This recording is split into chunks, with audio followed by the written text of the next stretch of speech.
Welcome to Business Talk, presented in collaboration with the University of Rio Grande and the Ohio State University South Centers, from the heart of southeastern Ohio at the University of Rio Grande TV studio. Our goals are simple: promote the University of Rio Grande and the Ohio State University South Centers, as well as advocate local small business and their support organizations. More importantly, promote Southeastern Ohio as a wonderful place to live, explore, and learn. There are many different ways you can find us. The University of Rio Grande Cable Access Channel 17, live online at blogtalkradio.com, and on YouTube if you are unable to catch our show live. Introducing our co-hosts, Jason Winters, Mike Thompson, Patrick Dengel. Thank you for tuning in. We hope you enjoy the show. Hey, welcome back to our show. Today we have a really good guest who's going to be talking about some things that I have absolutely no understanding about, and I'm ready to learn some more. You know, Jason, you used to be a jogger. In your earlier years. You used to run 5, 10, 15 miles without even bringing up the... No. 5K was about the limit. 5K. And so... It's only 3.1... Am I right? 3.1? 3.1 miles. Hey, 3.1 miles. But I know you also talked about it was hopefully your goal to be able to run up the Empire State Building, flights of stairs. I don't know how many floors that is. I know people who have done that. That was never a high desire on my list of things to do. My bucket had a hole in it when it came to running up the Empire State Building.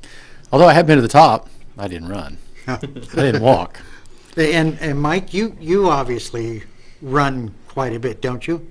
Not now. I avoid it mostly at all costs. I understand. Unless being chased. Unless being chased. well, today we're going to learn a lot about the track and field cross country program here at the University of Rio Grande. We have Steve Gruenberg, who is not only the director of the track and field cross country, he has also been an MBA student here at the University of Rio Grande. He's been very active into the community as far as helping other individuals, other school systems be encouraged to run track. And he's also in the recruiting end, in which he's brought a number of individuals to the University of Rio Grande. Quite Steve, a number, I believe. Yes. So we welcome you, Steve, for taking some time out of your busy schedule to be with us today. Sure, glad to be here. And perhaps you'd like to tell the listening audience a little bit about yourself. All right, well, I graduated from Cedarville University in 2008 with a degree in sport management and a minor in Bible. I was on the track team there for 3 years. I came here as a grad assistant and got my degree in my MBA from here while being a grad assistant for the track and field teams as well as cross country. I am a college soccer official. I'm a high school soccer official, have a lot involved in that. I'm a track and field official for college track meets and that kind of thing, so I have my hand in a lot of things, that's for sure. You act like you have something on the tip of your tongue, so I didn't want to interrupt you. But I will mention this, Steve. I believe that you're planning on opening a new business as well. Yes, so. It's called It's About Time. It's a chip timing company for road races, triathlons, mud races such as the Tough Mudder or something like that basically involves a computer chip that attaches to the athlete and it keeps track of your time automatically for you so that you don't have to worry about your watch going out on you or something as you're doing the race. Is this pretty popular throughout the United States? It's very popular. It's a multi-million-dollar industry. I would say that any serious athlete that's looking to do a 5K, 10K, or something like that wants chip timing. They don't want to rely on somebody with a stopwatch not hitting it at the right time or something like that. They want an accurate and fast result that they can rely on. And they don't do this necessarily for the benefit runs and all that kind of thing. This is more for the actual very competitive runs, right? Surprisingly, it's for just about everything.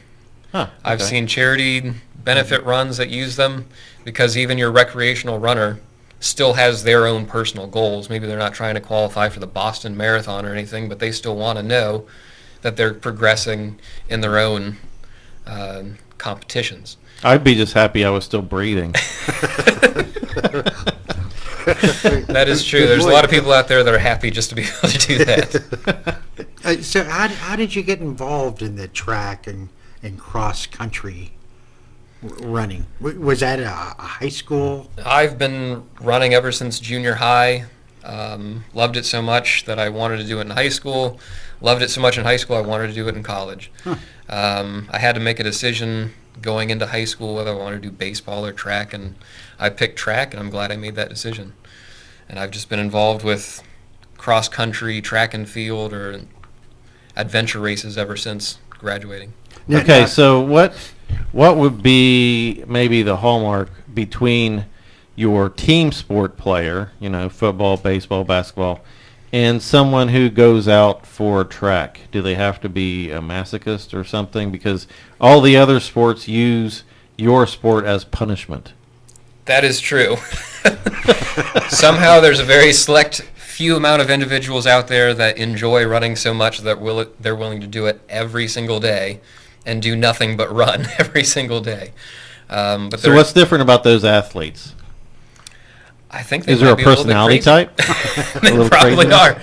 They're probably that type A that's kind of looking for the competitive atmosphere and just them against somebody else and not having to rely on somebody else. Or would they be a drug addict or looking for the endorphins that come after you've gone There 2 might be a miles little bit of past? that too. I think some people, when it comes to running, they just like the solitude of it. They can get out by themselves.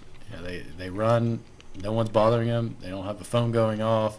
They don't have to worry about their teammates succeeding. It's just them and the road. Right, and it requires no other equipment except you and some shoes. Yeah. That's all you need to have. Or really. barefoot if you're an African. Well, that's true. I know when I was running, I would take my lunch hour and go run, and it was a very nice break of the day. You didn't have people calling you. You didn't have people needing you. It was just you. And if they wanted you, they'd have to run after you. That's right, and you couldn't catch me either. So, I couldn't. Track is also unique in that it's all about the numbers. So even though you go to a small school, you can still be a great athlete. You don't have to be on a big-time school to get recognized in high school. You don't have to worry about your school maybe not having as much money as some other schools, so you don't have the proper equipment to get better. All you need is just some road and just go out there and run. You don't have to rely on teammates to maybe bring you down. It's just very simple. You're either fast or you're not, pretty much, when it comes to track. It's your mind against your body, probably, right? Yeah, there's a big mental aspect, that's for sure. But something that I found rather interesting, you're one of the teams here at the University of Rio Grande played against Ohio State University. Yeah, that's another thing that's unique about track and field. You're not limited to a certain schedule based on the size of school, the conference that you're in. The only time that we actually see the schools in our conference all at the same time is at the one conference meet a year. The rest of the year we can compete against whoever we want. Could be NCAA schools, could be junior colleges, could be other NAIA schools. So we have competed against Duke, we've competed against OU, Ohio State, South Carolina, some of the big name schools in track and field, and that's something that you wouldn't get if you play a team sport here necessarily in a small setting.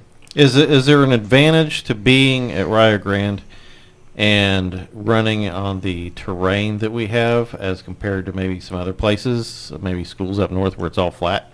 Because I know whenever I was in the Army, I was stationed in Denver, Colorado, and we would go in the mountains hiking. This is when I was in shape. And come back down to the flatlands or to sea level, and, man, I could go like nothing else. Now, for the distance and cross-country runners, I know for a fact that a lot of the people love coming here because they'll practice with the team and they'll get to try all the different trails. We've got the Bob Evans property that we run on all the time. There's multiple different loops and circuits that you can use out there. We have our own cross-country course, which people seem to love. We have 1,300 high school runners come here sometimes just to run our course because they like it that much. So at Rio Grande, we do have several different types of terrain that you can run on, from gravel roads to streets to trails that just give you a variety of things to run on, as opposed to, like you said, somewhere else where it might just be road running specifically or just running trails. So we have a lot of different opportunities. Because there's nothing more boring, I don't think, than going in a circle. Well, that's true. Because I'm not a NASCAR fan either. Another left turn. Yeah, I was never much into that whole distance thing, but Yeah. Now, you're not are you into the marathons or the ultras? I've done one half marathon when I was trying to impress my girlfriend at the time in college, and that's about the last time I think I'll ever attempt that. So then you got married and that was over with, Oh, right? that's pretty much it. So does your wife also enjoy, Stephanie, does she also enjoy the sport of cross-country running? Oh, she loves it. She's one of those distance fanatics where her day is not complete without a run. She gets fidgety if she doesn't run that day, so she loves Now that you're married, do you let her win?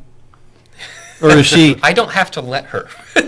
is she faster than you? In distance running, absolutely. Okay, that's not too good. But if it comes to a dead-out sprint, that's all me. Okay, Oh, okay. So you got to get her right off the mark. Right, If yeah. not, then she's gone. After 400 meters, she's got me. Okay.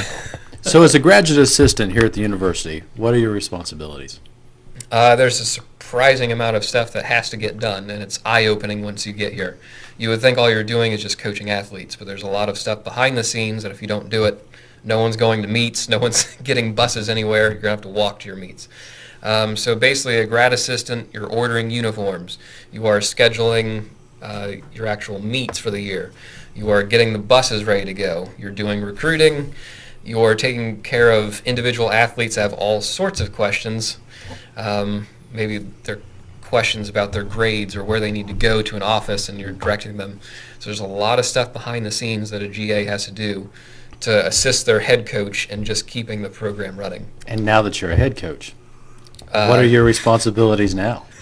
Well, now I know who to pass on all those jobs that I used to do that I no longer want to do. Hey, and your grad assistant is Nick? Nick Wilson, yes. Yes, and he was unable to come here today because you assigned him a lot of work, didn't you? Yeah, I guess I gave him a headache or something. Yeah, he's sick today. He couldn't make it. But as the director of track and field cross country, just why is track and field cross country so important to the University of Rio Grande? Well, again, track and field is unique from all the other team sports here on campus. We don't have a roster size limit. So there are the team sports that the national governing body says you can only have this many people dressed for the game or something like that. So we could have 200 athletes on the team, and all of them could go to all the meets and compete. There's no limit as to how many people we can enter into the races or anything like that. So there's really no limit as far as how many people we can have on the team. Like I said before, everyone gets to compete. It's not like having a JV team or something where you play a few games and then you might sit for varsity and get to play a minute or two on a varsity team. So if you're a freshman or a senior, you're on equal footing. True. Okay. Correct. And you compete against people that are on the same competition level, so they're not going to put you in the same race as somebody that's a whole lot better than you are. And so it does help those freshmen and sophomores get a little confidence going. So you don't have 100 people on the track either. True. Yeah, exactly. But that's how it's unique from all the other sports, which means that we can have a bigger roster size, which means more tuition dollars and room and board dollars for the university. So how many students, athletes, do we have in the track and field now, and what's our goals for next year? Well, just to start off with a little history, the past several years we've had about 20 to 25 athletes on the team between cross country and track and field combined for men and women. Oh, isn't that rather small? That's pretty small for a college track team. That's correct. But this year we actually brought in 52 incoming freshmen or transfer athletes, and we grew the roster to over 60 athletes for this year. In the future, we plan on getting around 100 for next year and probably 125 or so the year after that. So when it's all said and done, we should be able to maintain a roster of about 125 athletes year-round. And somehow your sporting program brings in money. let's get down to business. Business is business. And someone once said sporting events are really business. Correct. The administration has really helped us out this year in agreeing to a new scholarship program where we're only giving out the equivalent of 3 full ride scholarships between all those athletes on the men's side and about 2 full rides on the women's side. So the rest of the people are either on a partial scholarship or they're paying everything. So we've actually profited just this year alone, after expenses of salaries and operating budgets, about $400,000 for the university. I think that's fantastic. So what do you have to sell a student that's looking to maybe go to college and run for track? What do you have to sell them here that might be unique? You mentioned decent tracks and places to run. One thing that's a little unique now that we have the scholarship program is we do have some local athletes that are kind of home buddies. They don't want to leave home. They don't want to go to a big school because they're used to a small town atmosphere. So they can come here to a smaller school, about 2,400 kids. Everybody knows everybody, small campus, and yet still compete against Division I level competition. So those kids that are being recruited by Division I schools are coming here sometimes because they don't want to go to a big school where they become a number instead of a name. And yet they still get to compete on the same level as going to a Division I school. That's rather interesting. Just switching a little bit, you had recently graduated with an MBA here at the University of Rio Grande. Who was your favorite person in the MBA program? I feel like this is a loaded question. Yeah, we don't need to answer that question. I would say the 2 gentlemen sitting right in front of me. Good answer. Yes.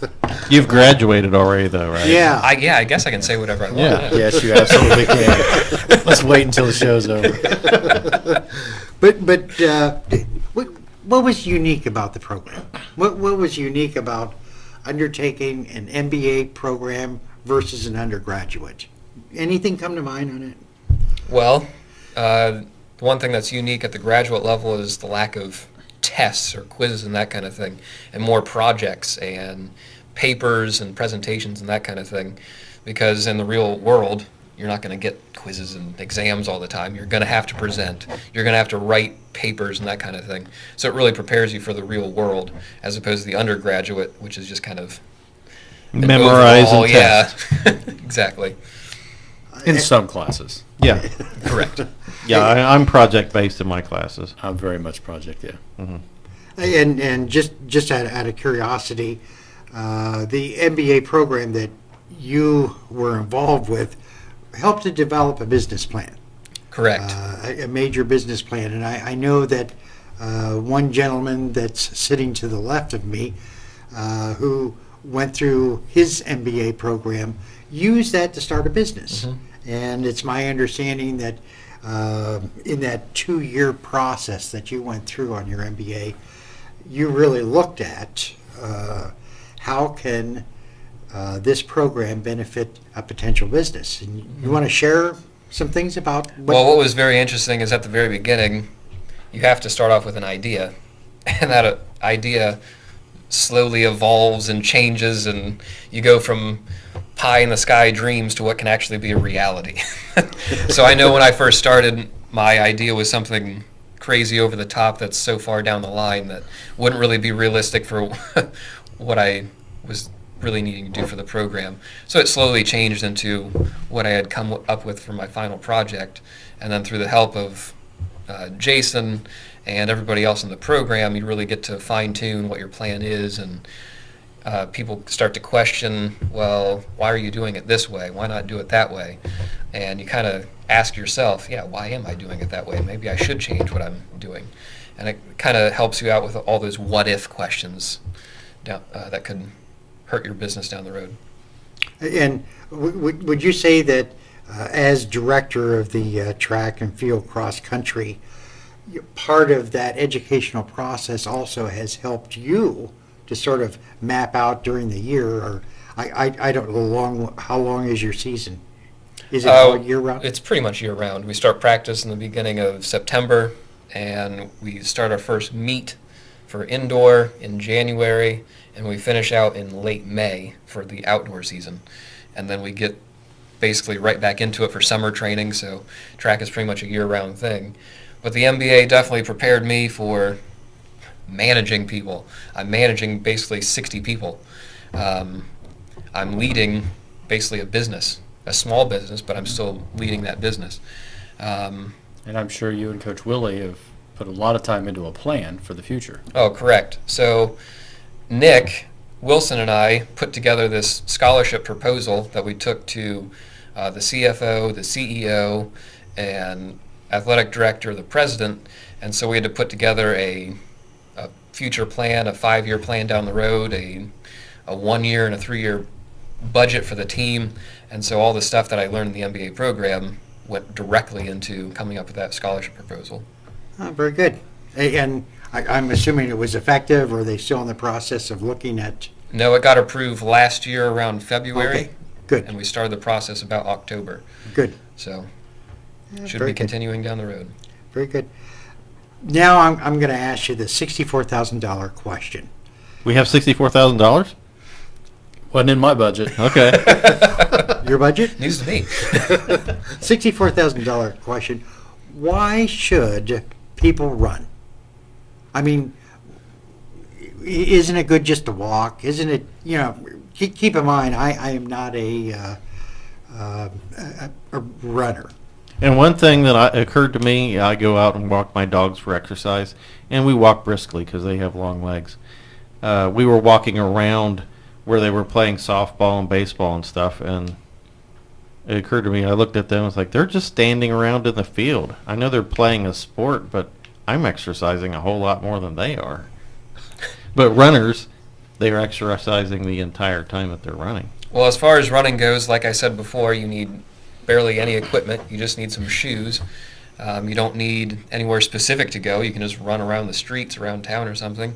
Like Jason was saying, you're out by yourself. You can enjoy nature. It can be a time where you can collect your thoughts. And actually, I know some people that plan out their next business day just by running and thinking to themselves with no distractions.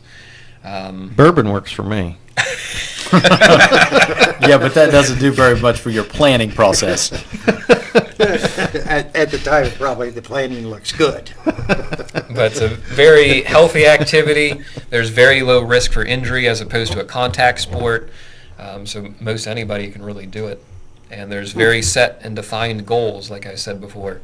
There's very set time goals that somebody can reach as opposed to a team sport where it's kind of subjective a lot of times. And I know that the University of Rio Grande encourages community involvement. It encourages community individuals to look at some of the facilities that Rio has. Care to talk a little bit about how University of Rio Grande sort of interacts with the community? Well, I know this summer we're going to, for the first time ever, have our own track and field camp. In the past, it's been just for distance athletes, but now we're starting to incorporate jumps, throws, sprints, that kind of thing. And so that'll help out the local community by getting in athletes to get coaching from a little higher level of coaches at the university level. Who would be eligible for that?